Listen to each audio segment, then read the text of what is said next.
Hey guys, what's up? So today on Ghetto Antiques Roadshow, we're going to learn about what social, what word am I looking for? Well, social, yeah, what about socialness, social etiquette, politeness, society? What was expected upon people many, many years ago? And so we have our book that I just received from eBay called Our Deportment. Don't know what that means. Maybe deporting yourself? I don't know. Our deportment. What the heck does that mean? I don't know. So there was a strict code in society, a strict code of politeness and being kind to others and being mindful and watching your manners. And as you can see, everybody seems to be courteous of each other, not like today with the invention of things like social media and Twitter and all sorts of things. But back then, there was a code of ethics and a code of the way you lived. So we're going to move to a cutaway in a moment of a movie that I adore called Gigi.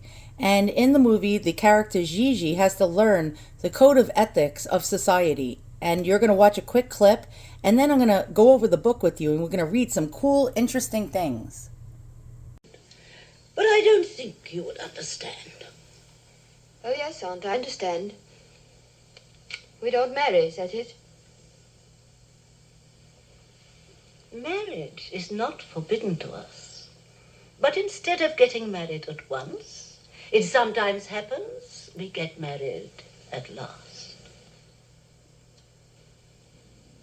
But now, we must finish lunch and get on with your lesson. Now, go on.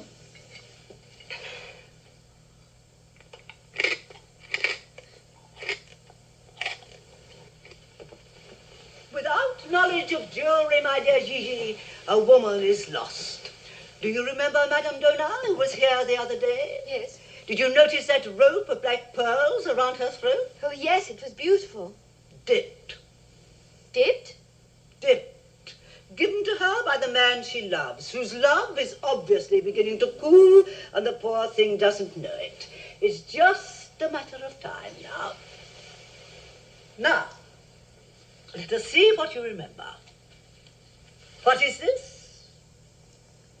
A Marquise diamond?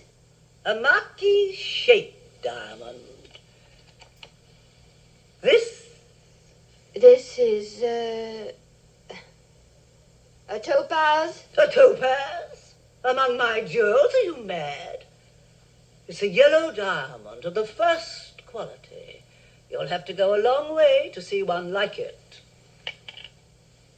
This? An emerald. How beautiful. Do you see that blue flame darting about in the depths of the green light? Only the most beautiful emeralds contain that miracle of elusive blue. Who gave it to you, Aunt? A king. A great king? No, a little one. Great kings do not give very large stones. Why not? In my opinion, it's because they don't feel they have to. Well, who does give the valuable jewels? Who? Oh, the shy, the proud, and the social climbers because they think it's a sign of culture. But it doesn't matter who gives them, as long as you never wear anything second-rate. Wait for the first-class jewels, Gigi. Hold on to your ideal. So we're going to discuss the art of the conversation. And okay, vulgarities. Yes, vulgarities. That's of interest to me for some reason. Okay, here we go. In conversation, one must scrupulously guard against vulgarisms. Simplicity and terseness of language are the characteristics of a well-educated and highly cultivated person. It is the uneducated, or those who are but half-educated, who use long words and high-sounding phrases. A hyperbolical way of speaking is mere flippancy and should be avoided. And flippancy, by the way, means lack of respect, lack of seriousness, and basic, bad, vulgar behavior. Okay, so back to that. A hyperbolical way of speaking is mere flippancy and should be avoided. Such phrases as awfully pretty, immensely jolly. Oh my God, I'm guilty of that. In my video showing you antiques, I'm always saying, oh, it's absolutely amazingly beautiful. Oh man, I fail. And I totally fail. Okay, so phrases such as awfully pretty, immensely jolly, abominably stupid, disgustingly mean are this nature and should be avoided. Awkwardness of attitude is equally as bad as awkwardness of speech.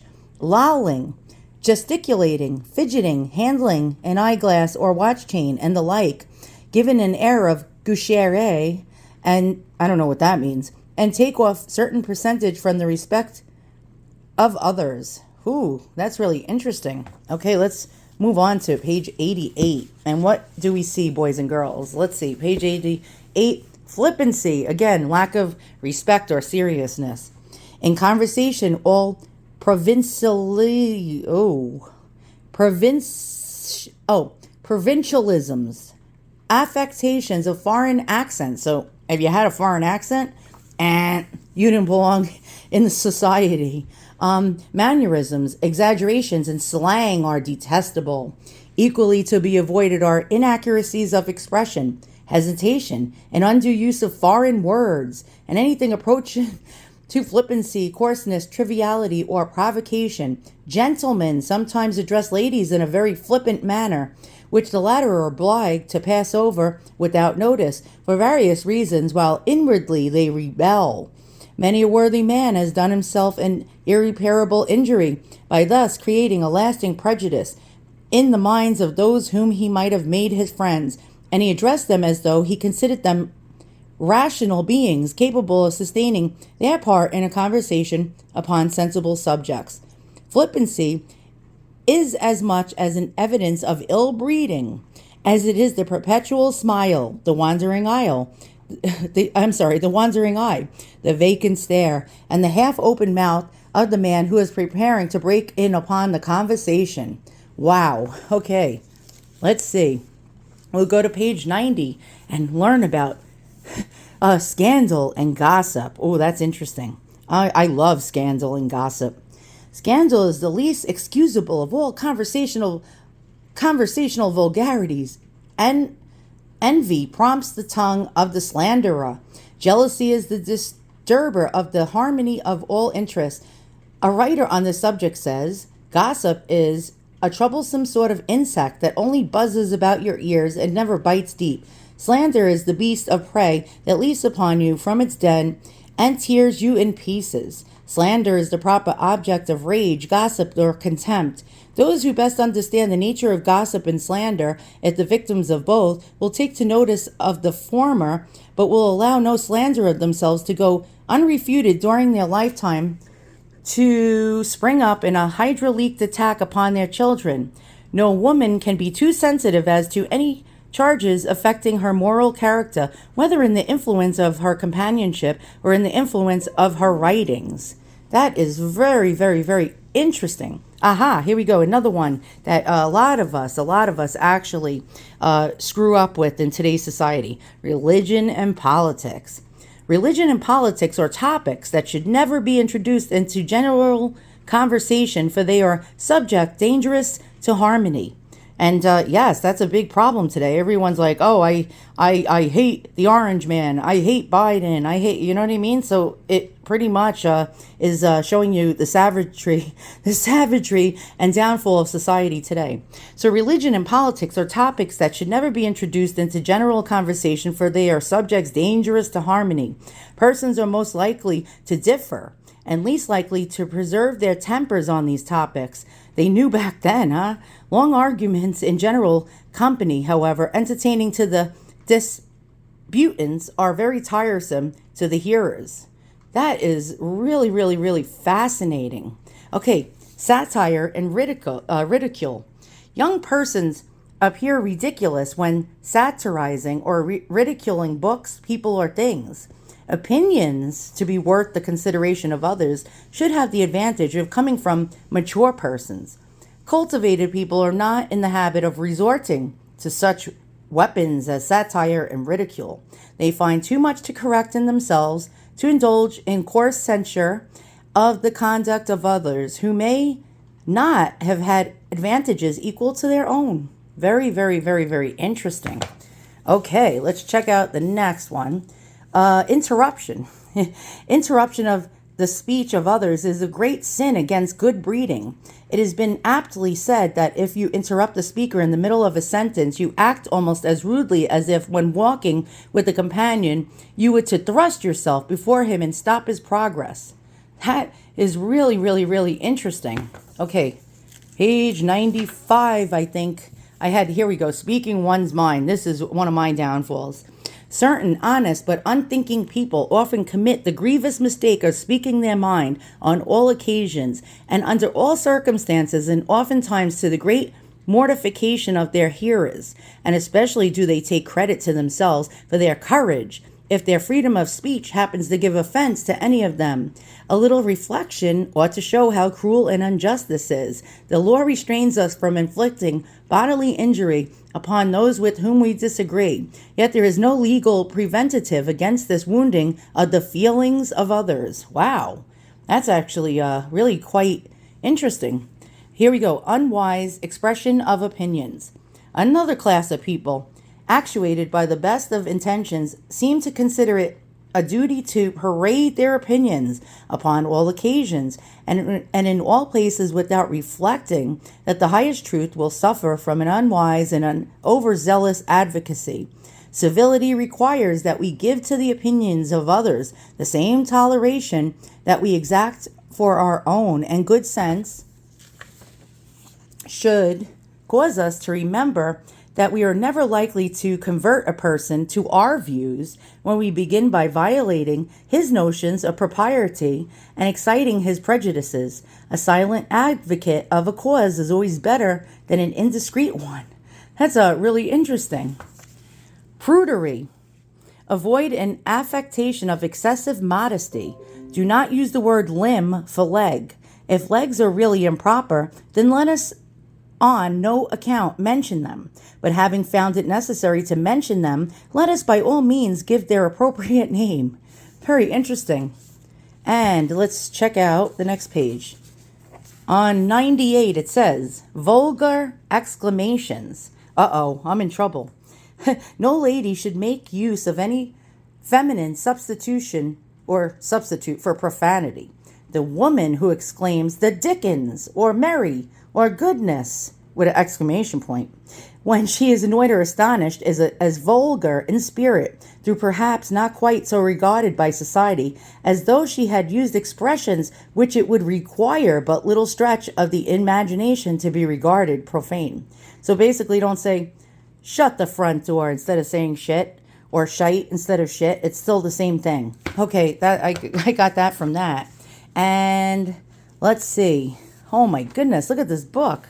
This book is pretty cool. Now, I could read this to you guys for hours and hours if you want me to. Write in the comments below. Unless most of you are bored off your ass. And let's check it out. Let's go to page 102 for things to be avoided. And are you ready? Okay, what to avoid? It must be remembered that a social gathering should never be made the arena of a dispute. Consequently, every subject liable to provoke a discussion should be avoided. Even slight inaccuracy in statements of facts or opinions should rarely be remarked on in conversation. Do not permit yourself to lose your temper in society, nor show that you have taken offense at supposed slight. If anyone should assume a disagreeable tone of voice or offensive manner toward you, never return it in company, and allow all. Do not adopt the same style of conversation with him. Appear not to notice it, and generally it will be discontinued, as it will be seen that it has failed in its object. Avoid all coarseness and undue familiarity in addressing others. A person who makes himself offensive familiar will have few friends. Never attack the character of others in their absence. And if you hear others attacked, say what you can consistently to defend them. If you are talking on religious subjects, avoid all cant. Cant words and phrases may be used in good faith from the force of habit, but their use subjects the speaker to a suspicion of insincerity. Do not ask the price of articles you observe, except from intimate friends, and then very quietly and only for some good reason. do not appear to notice an error in language, either in pronunciation, and this goes to some of you commenters out there. You always comment, you pronounce this incorrectly. See, you're not following the rules of society, damn it. You're not supposed to correct me. I like this book. It says, do not appear to notice an error in language, in pronunciation or grammar made by the person with whom you are conversing, and do not repeat correctly the same word or phrase. This would be as ill-bred as to correct it when spoken.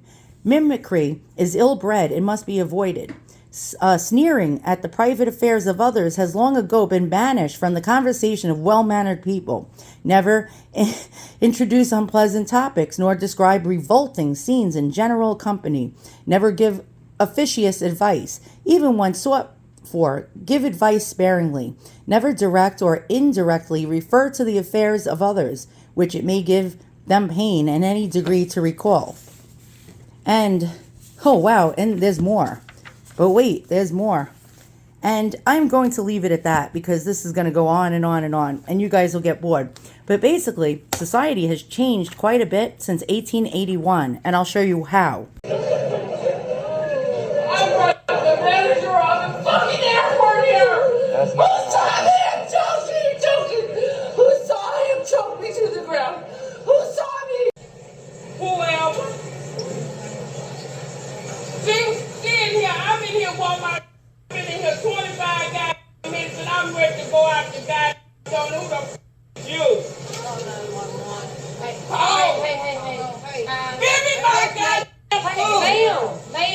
This is Sunday. I need you to calm down over a burger. Give me my phone! Ma'am, I need you to calm down. Call the guy! Call me! Spit on me. Call the guy! Call me! Have a good day. So as you can see, books like these are needed in today's society. Thanks for watching.